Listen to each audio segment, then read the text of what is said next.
자, 우선 이사야서 38장의 내용은 되게 어렵습니다. 사실은 뭐 내용으로 그냥 이렇게 쭉 읽어가면 뭐 히스기야 병들었다가 뭐 기도해서 하나님께 고침을 받은 어떤 이야기로 단순화시키면 이제 그런 이야기지만 실질적으로 그 일이 있은 과정, 그러니까 이런 어떤 발병의 이유, 그리고 발병을 치유받는 과정에서 하나님의 어떤 의도와 이런 것들을 헤아리기는 그렇게 쉽지 않은 장이 이제 이사야서 38장이라는 생각이 들어요. 그래서 우리가 하나님은 여러 가지로 우리 사람들에게 경고도 하시고 시험도 하시고 그런 거예요.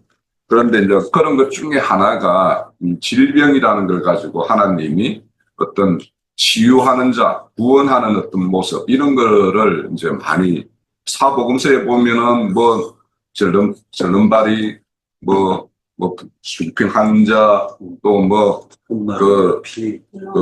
눈먼 자들 막 이런 자들 고치는 병 고치는 이야기가 무지 많잖아요. 그러면 그런 어떤 주님께서 오셔서 행하신 어떤 병고침이나 또 초기 교회 때 사도들이 어디 나가서 바울사도 같은 경우도 손을 얹으면 막 병이 낫고 하는 어떤 그런 일들이 있어요. 그러면 이제 그런 것들이 무엇을 말하는가 하는 것은, 그래서 오늘날도 그런 걸 흉내내기 위해서 질병 고치는 뭐 사역을 한다 해가지고 사람들을 막 불러 모아서 이렇게 하는 일들을 이렇게 벌이고 있는 것을 우리가 잘 알고 있는데, 그런데 하나님께서 주님께서 이 땅에 오셔서 그런 병 고치는 것은 우리의 영적인 병을 이렇게 치유하는 거에 어떤 표상으로 보여주신 것이지, 만약에 그게 육신의 병을 고치는 것이 우리의 어떤 역할이라면 지금도 하나님의 어떤 속한 사람들이 어디 나가서 뭔가 손을 얹고 하면 병 고치는 것이 당연히 있어야 되는 거예요. 그럼 우리에게도 그런 은사가 없으면 우리는 하나님의 사람이라고 말을 할 수가 없을 수도 있어요. 그런데 왜 그런 것들은 지금 우리를 통해서 그런 일은 하시지 않고 우리에게는 이런 말씀을 깨달은 말씀 가지고 가서 이렇게 그 사람의 어떤 정신세계를 개조시키는 어떤 이런 일을 하시는가 하는 것을 우리가 보면 이런 것들은 하나의 표상인데, 그러면 히스기야가 왜 이렇게 병이 났을까 하는 거예요. 그러면 지금의 이야기의 스토리는 뭐냐면 큰 아수르라는 제국이 남유다를 와가지고 이렇게 압제하고 그들을 침략하고 있는 어떤 그런 상황에서 하나님의 어떤 도우심으로 이렇게 그것을 다 물리고 이렇게 회복하는 어떤 이야기 이후에 이런 이야기가 딱 전개가 된단 말이에요. 그런데 이제 우리가 아까 역대하 32장에서 봤듯이 교만과 병을 딱 일치를 시켜가지고 역대하 기자는 그렇게 기록을 하고 있단 말이에요. 그럼 왜 이게 교만을 했을까 하는 것이에요. 그럼 우리가 이사야서 38장을 보기 위해서는 37장에 보면 32절에 한번 볼게요.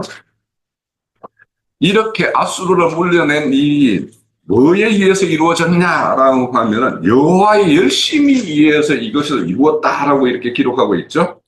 예, 여호와의 열심히 이렇게 일을 하셨다라고 기록하고 있고, 또 35절을 한번 보세요. 그걸 보면 이 일을 행한 거는 나를 위하여, 하나님 자신을 위하여, 그리고 내 종 다윗과 한 언약을 위하여 이 일을 하셨다라는 거예요.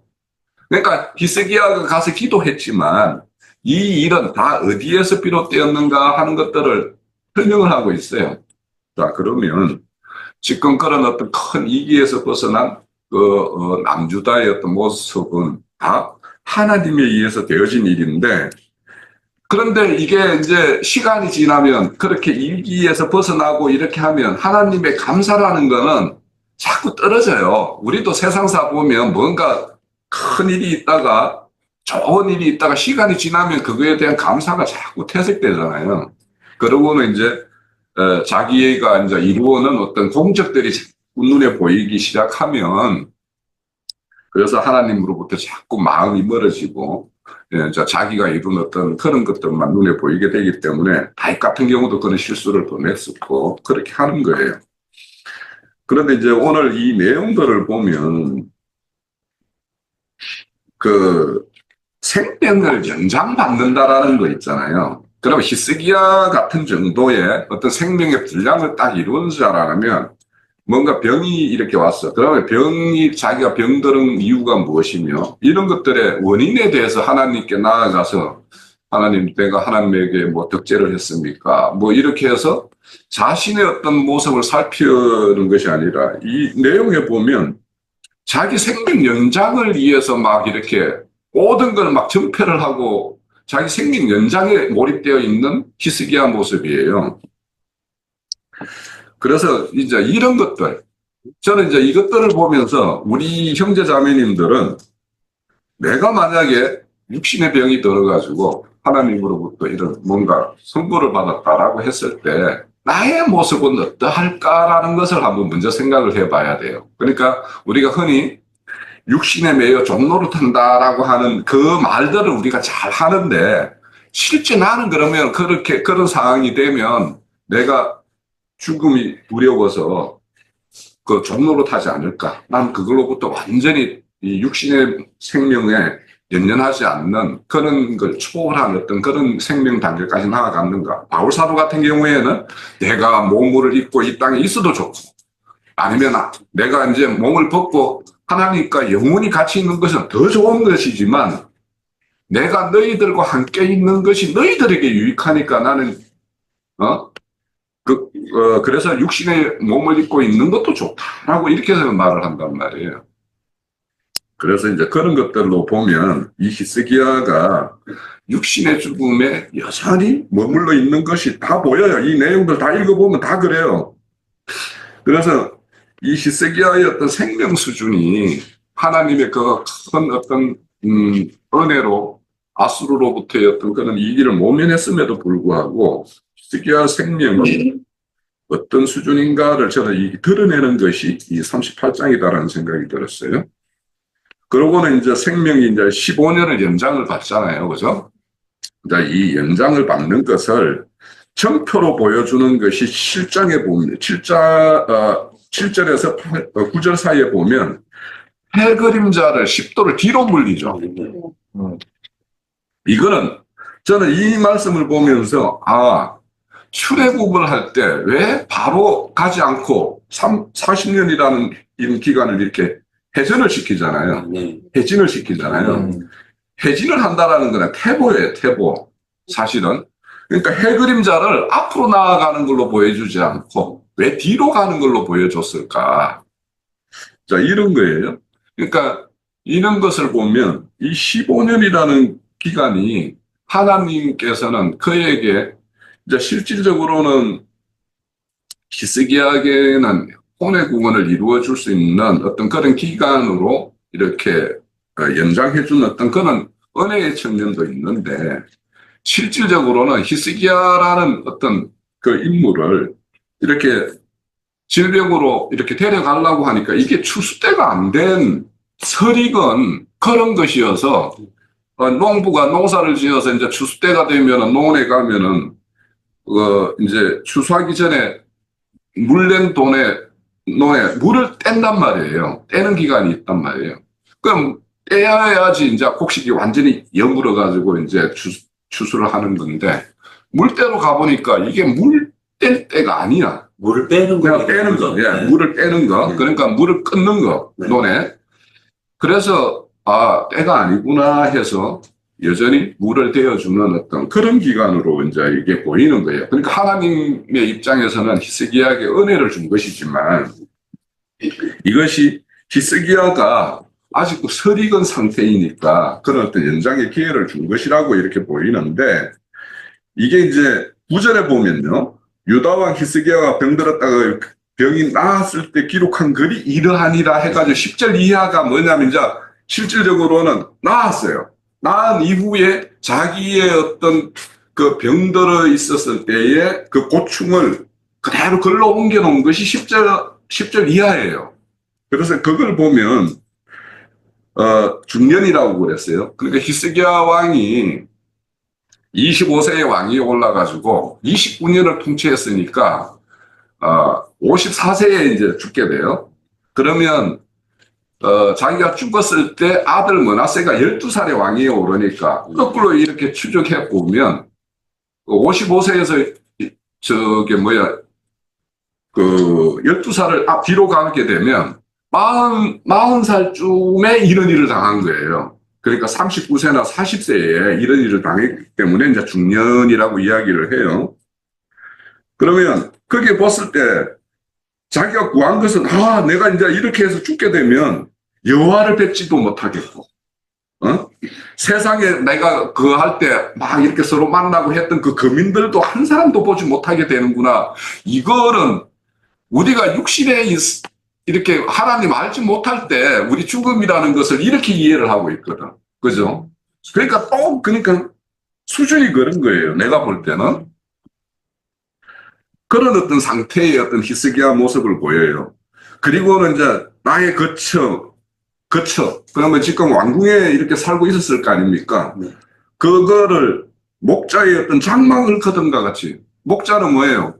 풀 어디에다 풀을 먹이고 그 다 먹이면 다른 목초지로 이동을 해야 되잖아요. 그러면 그 장막을 거둬야 되죠. 그런 것처럼 자기가 지금 궁전 생활을 이렇게 뭔가 영화롭게 호화롭게 이렇게 지내고 있는데 이 생활도 이제 끝이겠구나. 이런 생각을 하는 거예요.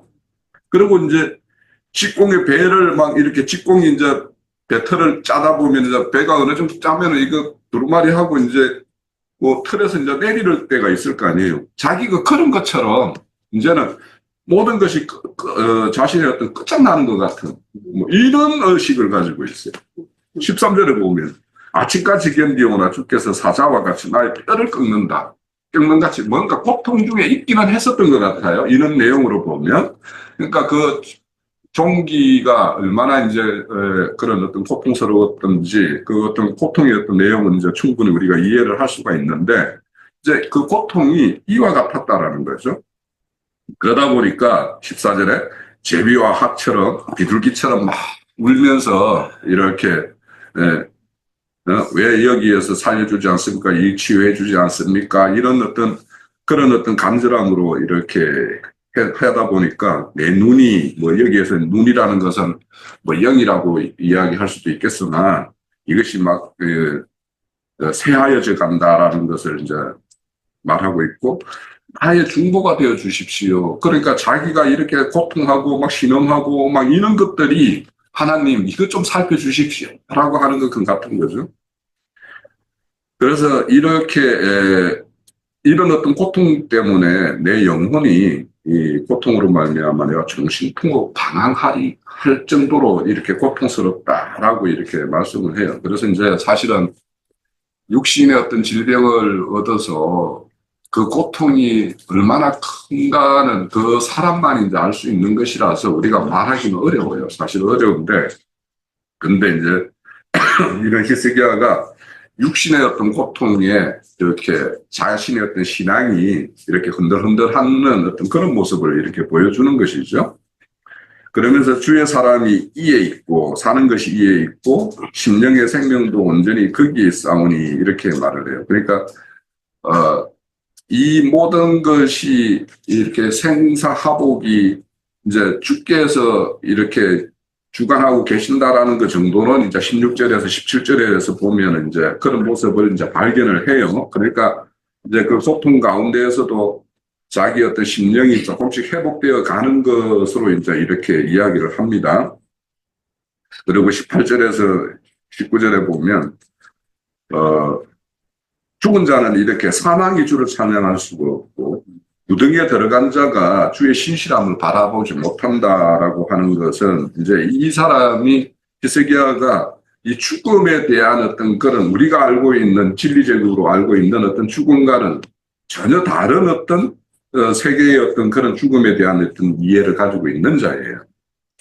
그래서 오직 산자, 여기서 산자 죽은 자는 영적으로 산자, 이런 자의 어떤 스토리로 이야기는 꼭 되어지는 건가라는 생각이 들어요. 여기에서는 그냥 육신으로 이렇게 죽는 자는 지금 보면 계속 이야기 스토리는 그래요. 그렇게 감사할 수도 없고 신실한 아버지의 자녀를 이렇게 감사할 수도 없는데 내가 이제 산자가 되었기 때문에 내가 감사하며 신실하신 아버지를 나의 자녀에게 알리겠나이다 이렇게 말을 해요.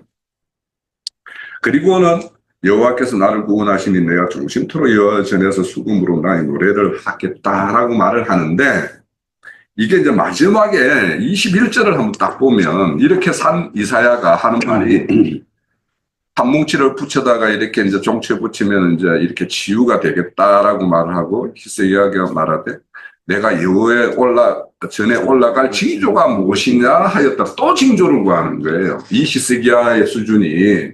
그러니까 앞에서도 징조를 구하는 걸 아니까 미리 해 시계가 그림자가 이렇게 뒤로 물러나는 걸 아예 보여줬는 거예요. 보여준 거예요. 보여주세요라고 하지 않아도 보여줬어요. 그런데 이제 자기가 이제 이렇게 치유받아가지고 성전에 올라갈 징조가 무엇입니까? 라는 걸 또 구하고 그에 대한 답이 없어요. 그죠? 징조. 네. 여기에서는 없어. 여기에는 없지만은. 그러니까 거기에 보면은 이제 3일 만에 이제 성전에 올라갈 것이다라고 이제 이렇게 말씀을 올라가는데 자, 이런 것이 히스기야의 오늘 이제 이 생명 수준을 이렇게 드러내고 있는 거예요. 그래서 우리가 이거를 이제 저는 이제 아까도 이제 여백의 시간에 이제 잠깐 이제 이야기했듯이 우리가 성경을 볼 때 어떤 인물에 대해서는 뭔가 이 선입견을 가지고 좋게 이야기하고자 하는 것이 있고 어떤 인물에 대해서는 그냥 이거는 처음이 나빴으니까 그냥 끝까지 나쁜 놈이야라고 하는 어떤 그런 관념을 가지고 성경을 볼 수가 있어요. 그래서 우리가 이런 어떤 히스기야의 어떤 그 수준을 이제 하나님은 이 질병을 통해서 그래서 그의 어떤 그 교만함이 이렇게 질병을 가져왔고 질병을 통해서 그 질병을 치료하는 그 과정에서 히스기야가 왜 이렇게 되었고 하나님은 그렇지만 어떤 은혜를 줬는가 하는 것들을 우리가 이 38장의 내용에서 이제 볼 수가 있고 그런데 이제 히스기야가 우리 10절에서부터 이제 끝까지가 히스기야가 이제 치유받고 난 다음에 그 질병 가운데 있을 때 자기가 하나님에게 이렇게 고한 어떤 내용들이 기록되어 있는데 여기 보면 뒤에 가면 이제 뭐 내가 앞으로 낳게 되면은 내 자녀들을 잘 양육할 것이고 뭐 이제 수금으로 이제 늘 여호와 전에서 노래하는 자로 이렇게 살겠다라고 했는데 그 이후의 삶이 정말 이렇게 살았느냐라는 거예요. 그런데 히스기야의 역사상에 뒤에 보면 이야기가 바로 이어지는 게 39장까지가 이제 히스기야 기록이잖아요. 그런데 거기 보면은 바벨론 사자 이제 다음 주에 보겠지만 이런 모습으로 또 한단 말이에요. 그래서 이런 어떤 사람의 맹세라는 게 얼마나 또 이렇게 허무한 것인가 이것도 저는 이제 이 38장에서 보여준다라는 생각이 드는 거예요. 그래서 우리가 우리가 이제 한 왕이나 또 한 교회로 보면 교회를 인도하는 자들 그것이 겉으로 드러나는 것은 뭐 드러나는 것을 남들의 어떤 손가락질 할 만한 것을 자꾸 드러내고 그러진 않을 거 아니에요. 그건 이제 감추려고 노력을 하겠지만 히스기야 왕이 한 남유다의 어떤 왕이지만 속에 감추어져 있는 생명 수준을 이러했다라는 거예요. 그래서 우리가 이런 것을 통해서도 아까 박영재가 말한 대로 혼의 구원을 이루는 것. 그래서 그것들을 아까 이제 뭐 박영재님의 어떤 말씀 중에 나누었던 것들을 이제 아까 뭐 사르코크스, 피코스하고 또 뭐였죠?